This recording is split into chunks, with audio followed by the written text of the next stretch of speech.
से आने वाली रिपोर्टों से ये क्लियर हुआ कि आज कम से कम कैथल में 5-7-10 हज़ार से कम लोग तो कम से कम आने वाले नहीं हैं। कई तरफ से जो लोग जो आ रहे थे और पुलिस का और प्रशासन का जितना प्रबंध था इस पूरे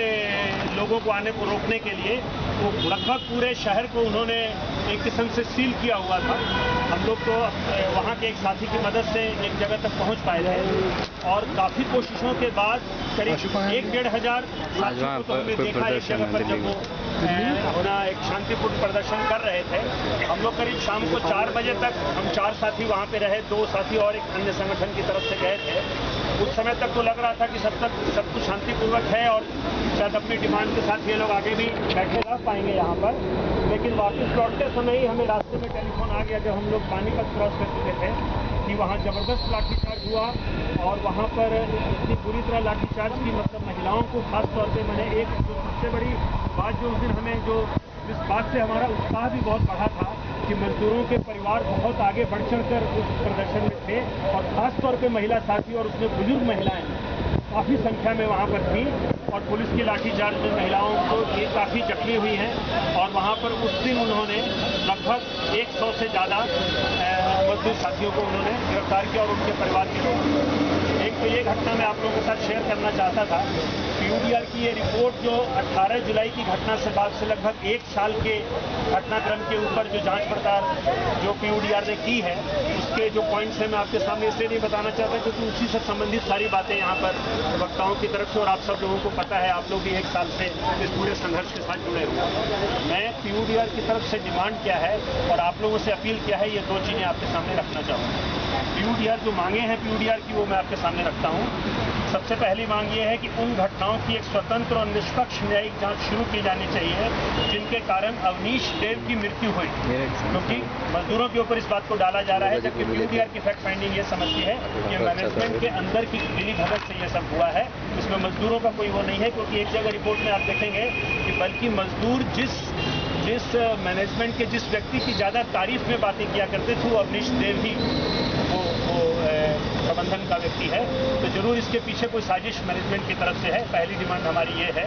कि उसके लिए एक ऐसे जज की नियुक्ति होनी चाहिए जिसके बारे में दोनों पक्ष सहमत हों।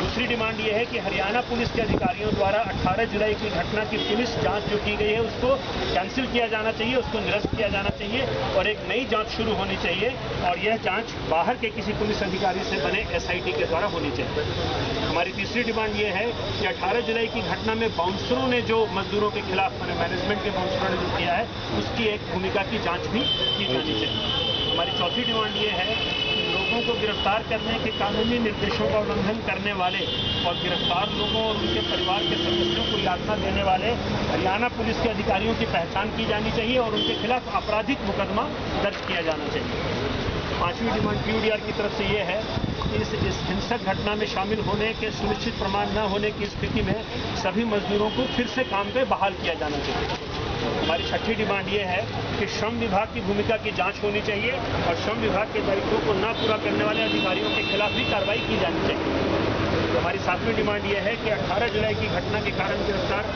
सभी मजदूरों को रिहा किया जाना चाहिए।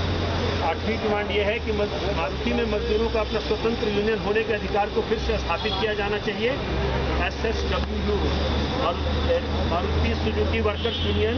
मारुति की जो मैनेजर यूनिट को कानूनी रूप से जो मान्यता प्राप्त यूनिट है, इसे जल्द से जल्द प्लांट के भीतर काम करने की इजाज़त मिलनी चाहिए। 9वीं डिमांड यह है कि मानेसर और गुड़गांव यूनिट के सभी ठेका मजदूरों को तत्काल अस्थायी किया जाना चाहिए और नियमित कामों के लिए ठेका मजदूरों को रखने की व्यवस्था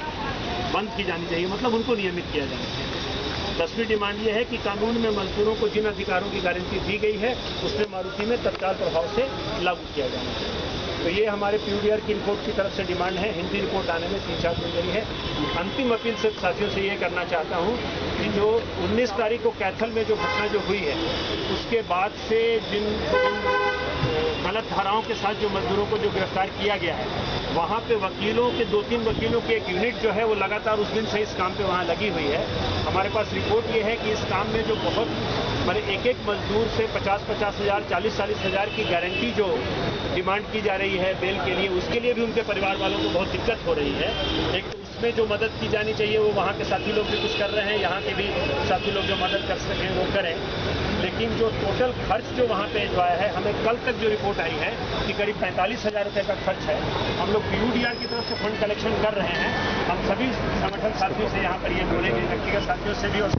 कि आप लोग अगर इसके लिए कुछ फंड कलेक्शन कैथल के मजदूरों को, साथियों को छुड़वाने के लिए अगर कर सकें तो ये एक अपील के साथ मैं अपनी बात खत्म करता हूँ। धन्यवाद। मजदूर एकता जिंदाबाद, जिंदाबाद जिंदाबाद, मैनेजमेंट मुर्दाबाद, मुर्दाबाद मुर्दाबाद। साथियों, जैसा कि PUDR की रिपोर्ट पे ही है कि जो पूरी घटना है और जिस तरीके से पुलिस ने बताया वो पूरी फर्जी है और किस तरीके से उल्टा